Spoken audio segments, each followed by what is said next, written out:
queria falar um pouquinho sobre inflamação. Uhum. O que é essa coisa da inflamação que a gente tem ouvido falar tanto, assim, ultimamente? Então, essa inflamação, a subclínica que a gente fala, o pessoal tem que entender o seguinte: a gente necessita de inflamação. Você tem que ter inflamação no seu corpo. Se você tem um treino, para que haja recuperação, tem que ter inflamação. Porque aí o corpo identificou, tem uma inflamação ali, eu preciso criar um mecanismo para que haja um reparo. Quando você repara, você tem a recuperação. Então é assim que você vai evoluindo lá na academia. Você dá substrato energético para o teu corpo reparar. Isso é muito importante. Se não fosse a inflamação, quando você, sei lá, torcesse o pé, aquilo não inflamasse, você não ia entender realmente que ali tem dor, aquilo precisa ser reparado. Você ia continuar andando até quebrar. Então você precisa da inflamação, você precisa da resposta à dor. Qual que é o problema? O problema que a gente fala é a inflamação subclínica crônica. Quando a gente encontra, por exemplo, principalmente em pessoas com excesso de gordura corporal.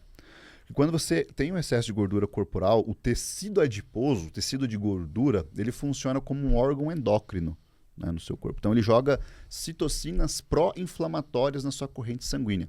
Essas citocinas, que são citocinas similares a essa da inflamação de, por exemplo, que você torceu o pé, são citocinas que estão ali para causar uma inflamação.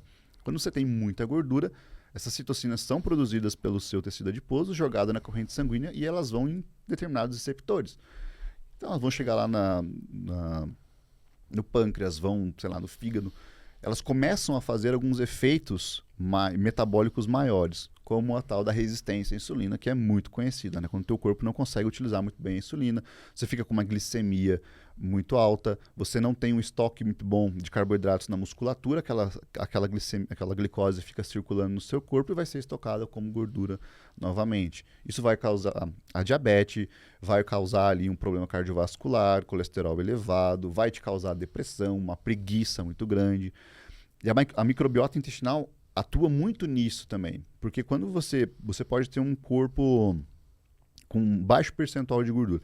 Isso, ainda assim, ó, o excesso de gordura corporal é o principal fator para o aumento da inflamação crônica.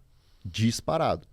Tá? A gente tem que entender que a obesidade é uma doença realmente. Uhum. Então, assim, tá, beleza, é uma doença, então a gente entende que é uma doença. Você não morre por obesidade, mas você morre. As pessoas morrem por vários fatores que são causados, né? Por exemplo, aumento de cânceres, risco cardiovascular, até questão de quedas. Então, tudo isso tem ali uma associação direta com essa obesidade. Esse é o ponto principal. Mas a sua alimentação ruim e, por exemplo, uma baixa diversidade da sua microbiota intestinal também vai aumentar essas questões dessa inflamação crônica, subclínica, né? Por exemplo, você tem lá... você já ouviu falar do brain fog? Não. Brain fog é quando você tem fica com a cabeça meio nebulosa, né? Seria uma neblina mental que, por exemplo, você pega para fazer alguma coisa e parece que tem uma névoa na sua cabeça. Você não consegue fazer as coisas. Às vezes as pessoas falam com você e parece que aquele som tá longe, assim, sabe? Parece que você não está conseguindo se concentrar. E tem gente que passa por meses dessa forma. Justamente porque uma alimentação ruim, o excesso dessa inflamação subclínica que a gente encontra, também tem alguns receptores, algumas consequências no seu cérebro. Um delas é acionar esse sistema imune no seu cérebro, que vai deixar você mais nebuloso, você não vai conseguir pensar muito bem. Aí é o cara, por exemplo, que quer estudar muito, que é trabalhar muito e acaba descuidando da alimentação dele para aumentar a produtividade. Eu vou pedir iFood ou vou aumentar a produtividade. Piora a produtividade. Vai piorar muito mais. Vai piorar porque ele não vai ter foco. Me ajuda aqui que eu me perdi no meio do caminho. Aqui. Uhum. Entrando Eu falo burrão. Eu falo muito, né? É um assunto que eu gosto demais. Daí Não, eu sou burrão, às vezes tem umas coisas que eu preciso me atentar, senão eu perco. O que é que causa inflamação? Porque assim, deu pra entender a desgraça que é você estar inflamado. Mas onde que tá é o intestino? É a gordura? É a alimentação? O que é o órgão causado? Qual que é o CNPJ que causa a inflamação? O principal fator de aumento dessa inflamação crônica, subclínica que a gente fala, é o excesso de gordura corporal. É o estilo de vida da pessoa. Aumentou a gordura corporal, você já começa a ter esses fatores. E aí começam a ter colaterais, que às vezes você não percebe, né? Por exemplo, a pessoa começa já a ter uma pressão um pouquinho mais alta. Não tem ninguém na minha família com pressão alta. A pessoa já começa a ter um pouquinho de pressão alta.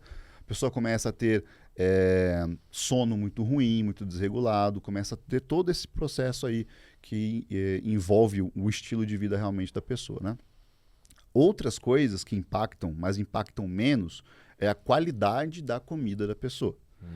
Tá? Então, a qualidade das coisas que você está comendo, por exemplo, um excesso de ultraprocessados. Por que o ultraprocessado é ruim no contexto única e puramente sendo ultraprocessado?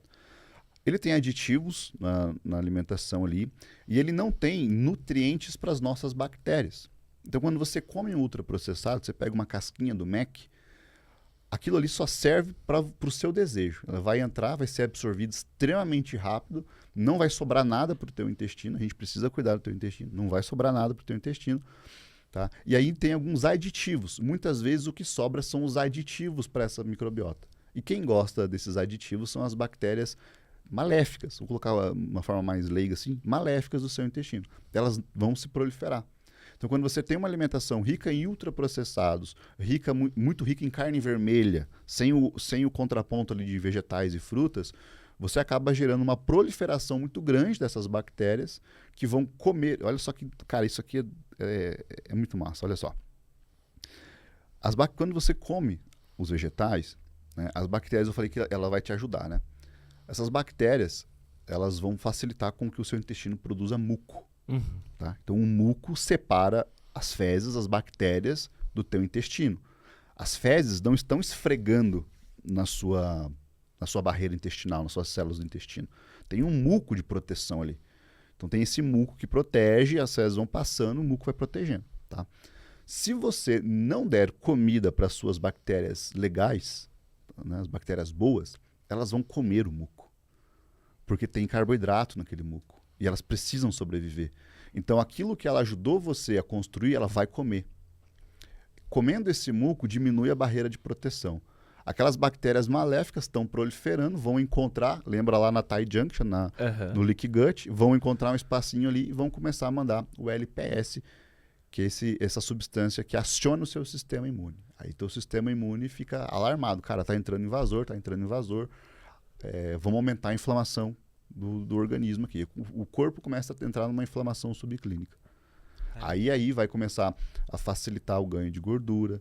Por isso que muitas vezes você vai ver uma pessoa com uma dieta de um contexto mais saudável e as mesmas calorias, uma dieta de um contexto não saudável, a outra pessoa que está saudável, mesmo mantendo as calorias, ela vai ter um menor acúmulo de gordura corporal, não tanto, mas um menor acúmulo de gordura corporal, vai ter uma pele melhor, vai ter um cabelo melhor, uma unha melhor. Esse que você acabou de assistir foi um corte do nosso podcast sobre alimentação e performance com o Dr. Lincoln de Almeida. Para assistir o episódio completo, clica aqui do lado, vou deixar um outro corte que você também vai gostar e não esquece de se inscrever no canal. Valeu!